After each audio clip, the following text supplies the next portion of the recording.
دوستوں ہمارے نبی پاک صلی اللہ علیہ وسلم کے 5 مختصر لیکن خوبصورت حدیث۔ ہمارے نبی پاک صلی اللہ علیہ وسلم کا ارشاد ہے، فرض نماز کے سوا آدمی کی بہترین نفل نماز وہ ہے جو گھر میں بیٹھ کر پڑھی جائے۔ آپ نے ارشاد فرمایا کہ بیٹیوں کو ناپسند نہ کیا کرو، یہ تو بڑی محبت کرنے والی اور بہت ہی قدر کے لائق ہے۔ آپ نے ارشاد فرمایا کہ قیامت اس حال میں قائم ہو جائے گی کہ ایک شخص لقمہ کھانے کے لیے اٹھائے گا اور وہ شخص کھا نہیں پائے گا۔ آپ نے ارشاد فرمایا کہ فجر کے وقت اندھیرے میں چل کر مسجد آنے والوں کو قیامت کے روز مکمل نور کی خوشخبری سنا دو۔ اور میرے نبی پاک صلی اللہ علیہ وسلم نے ارشاد فرمایا کہ جب میرے دل پر غبار سا چھا جاتا ہے تو اس کیفیت کے ازالے کے لیے ایک دن میں 100 مرتبہ استغفار کرتا ہوں۔ سبحان اللہ۔ دوستوں جوانی میں شادی کر لیا کرو کہ حضور صلی اللہ علیہ وسلم نے ارشاد فرمایا، جو شخص جوانی میں نکاح کر لیتا ہے نا تو شیطان چیخ اڑتا ہے، ہائے افسوس اس نے مجھ سے اپنا دین بچا لیا۔ اپنی بیوی کے گود میں سر رکھ کر سویا کرو، کیونکہ بیوی کے گود میں سر رکھ کر سونا میرے حضور کی سنت ہے۔ سنو، اپنی بیوی کا ماتھا چوم کر نماز پڑھنے جانا، یہ بھی سنت نبی ہے، میرے حضور کی سنت ہے۔ ایک عورت تو بس اتنا ہی چاہتی ہے، اگر کبھی اس کی آنکھوں میں آنسو آئے تو ان آنسوؤں کی وجہ اس کا شوہر نہ ہو۔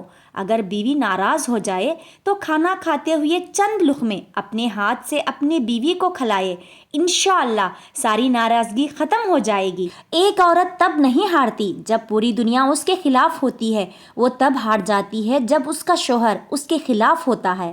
اللہ کے رسول صلی اللہ علیہ وسلم فرماتے ہیں، جس نے اپنی بیوی کو گالی دے کر اس کا دل دکھایا، اگر وہ پہاڑوں جیسی نیکیاں لائے گا تو بھی اللہ تعالیٰ اس کی نیکیوں کو ضائع کر دے گا۔ ان پر لعنت ہے جو بیویوں کا دل دکھاتے ہیں۔ عورت ٹیڑھی پسلی سے بنی ہے، میرے بھائی ان کو نبھاؤ، پیار سے نبھاؤ، محبت سے نبھاؤ۔ اللہ تعالیٰ نفل عبادتوں سے وہ مرتبہ نہیں دیتا جو مرتبہ اللہ تعالیٰ بیوی کی تکلیف پر صبر کرنے سے دیتا ہے۔ والدین کو چاہیے کہ شادی میں اپنی بیٹی اور بیٹے کا پسند کا خیال رکھے۔ ایک صحابی نے عرض کیا، یا رسول اللہ صلی اللہ علیہ وسلم، میں نے نکاح کا پیغام دیا ہے، تو آپ صلی اللہ علیہ وسلم نے فرمایا، تم نے لڑکی کو دیکھا ہے؟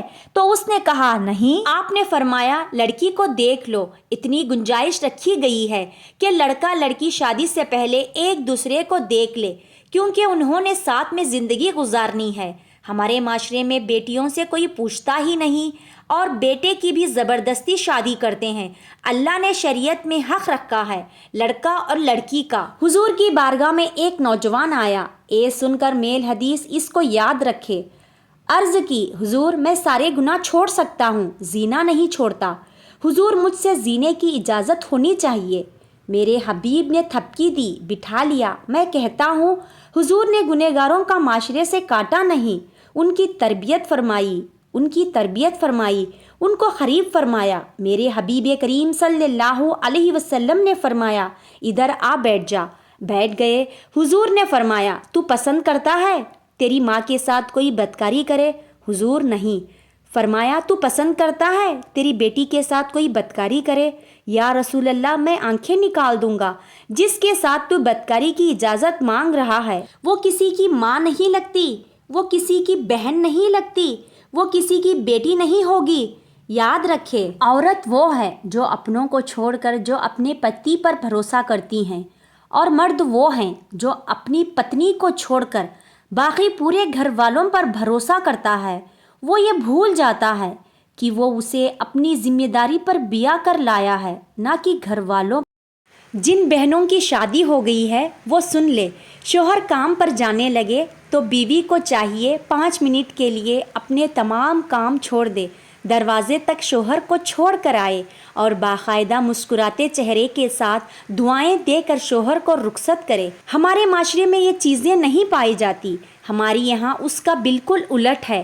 شوہر کام پر جاتا ہے تو بیوی پیچھے سے آواز لگاتی ہے، منی کے پیمپر ختم ہو گئے ہیں، لے کر آئیے گا، اور کھانا بنانا ہے، ٹماٹر بھجوا دیجیے گا، اور شام کو جلدی گھر آ جانا، ہمیں خالہ کے گھر جانا ہے۔